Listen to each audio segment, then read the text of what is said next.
Un juge de la Cour supérieure de l'Ontario lève le voile sur un révoltant scandale dans le monde du hockey junior. Martin Leclerc est avec nous. Il signe un texte qui est troublant ce matin, Martin, sur le site de Radio-Canada Sport.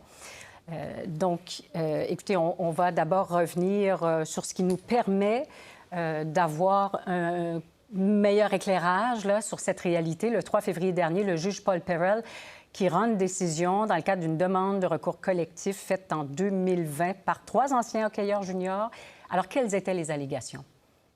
Alors, oui, Martine, donc les trois anciens hockeyeurs juniors en question sont Daniel Carcillo, qui est un ancien joueur de la Ligue nationale de hockey, Garrett Taylor, un ancien joueur de la Ligue junior de l'Ouest, et Stephen Quirk, qui est un ancien joueur de la Ligue de hockey junior majeur du Québec. Et les trois alléguaient que les dirigeants des ligues de hockey junior majeures canadiennes et les dirigeants d'équipe avaient perpétué au fil des ans une culture toxique qui faisait en sorte que les recrues, les joueurs les plus jeunes de ces équipes, les nouveaux qui arrivent à l'âge de 16 ans et 17 ans la plupart du temps, étaient victimes systématiquement de mauvais traitements, les fameuses initiations, que leur première année au hockey junior était rendue infernale, avec des abus de toutes sortes, des abus physiques, des abus de nature sexuelle, des insultes homophobes, donc vraiment un climat malsain. Et donc, il y avait les trois plaignants, et pour appuyer cette démarche juridique, cette demande de recours collectif, il y avait 16 autres témoins qui avaient produit des affidavits et qui avaient été contre-interrogés et qui avaient, donc collectivement, tous ces joueurs avaient porté les couleurs de 38 équipes sur 60 au Canada. Plus de la moitié.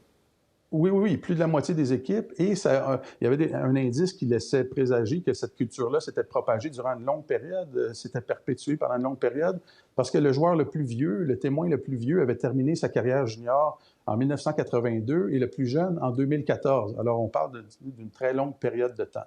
Ouais. Et donc, ce que le juge révèle, et c'est absolument horrible, Martine, c'est probablement le texte le plus difficile que j'ai eu à écrire dans ma carrière. Le juge a reproduit des témoignages des plaignants et des affiants, des anciens joueurs qui ont produit des affidavits. Et après la lecture des témoignages, il écrit, le juge, « Cette preuve horrible et d'autres preuves que j'ai lues établissent qu'un nombre inconnu de membres qui jouaient dans les trois ligues ont été torturés, confinés de force, rasés, dénudés, drogués, intoxiqués physiquement et sexuellement agressés, violés, victimes de viols collectifs, forcés d'agresser physiquement ou sexuellement des coéquipiers, encouragés à agresser sexuellement des jeunes femmes qui étaient invitées à des fêtes d'équipe, et ça va ainsi de suite, et ça corrobore les témoignages qui apparaissent dans le jugement. C'est vrai que c'est troublant. Les gens qui choisiront d'aller lire le texte le feront en le sachant qu'il y a des détails troublants. Mais vous sentez que c'est nécessaire, qu'il faut le dire et qu'il faut que les gens sachent, évidemment. Absolument. C'est un texte qui est très graphique, qui est très dur à lire.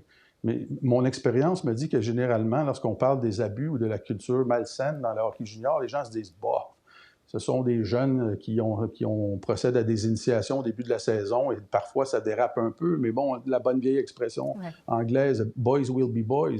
Et ce qu'on constate dans ce texte, c'est un niveau, Martine, de dépravation inimaginable. Je l'ai fait lire à des collègues, j'ai fait lire les témoignages à des proches et tout le monde tombait des nues et disait je ne croyais pas que c'était aussi grave que ça, que ça allait aussi loin que ça. Il y a il y a des éléments de torture et des jeunes qui en ont gardé aujourd'hui comme adultes des séquelles, mais très rapidement, vous êtes déçus de la décision du juge parce que lui, il dit il n'y aura pas de recours collectif. Le juge a refusé la demande de recours collectif parce que le recours collectif la demande de recours collectif couvrait une période de 50 ans et quelques 15 000 joueurs, 15 000 anciens joueurs.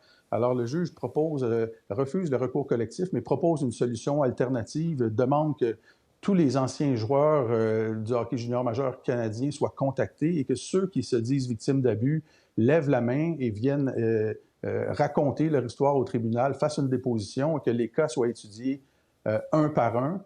Sauf que ça renverse un peu, au lieu de reconnaître un problème systémique et de tenir pour acquis qu'il y a eu vraiment des mauvais traitements qui se sont perpétués de façon systémique à travers le temps, ça va forcer les victimes à révéler leur nom et à faire la preuve qu'ils ont été victimes de mauvais traitements. Alors, fort probablement que les dommages seront beaucoup moins considérables au terme de ce recours juridique-là. Mais moi, Martine, ce qui me choque dans ça, ce que je retiens de ça, c'est qu'on ne peut pas laisser une histoire aussi époustouflante, aussi révoltante, se régler seulement dans un tribunal avec une cause, au terme d'une cause civile. Il faut que les élus à Ottawa ou dans les provinces regardent ce qui est écrit dans ce jugement-là. Il y a un fort, sérieux examen à faire sur ce qui se passe dans le monde du hockey junior.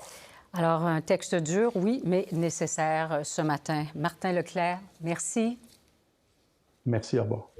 Pour voir nos émissions en entier, rendez-vous sur la chaîne ICI RDI.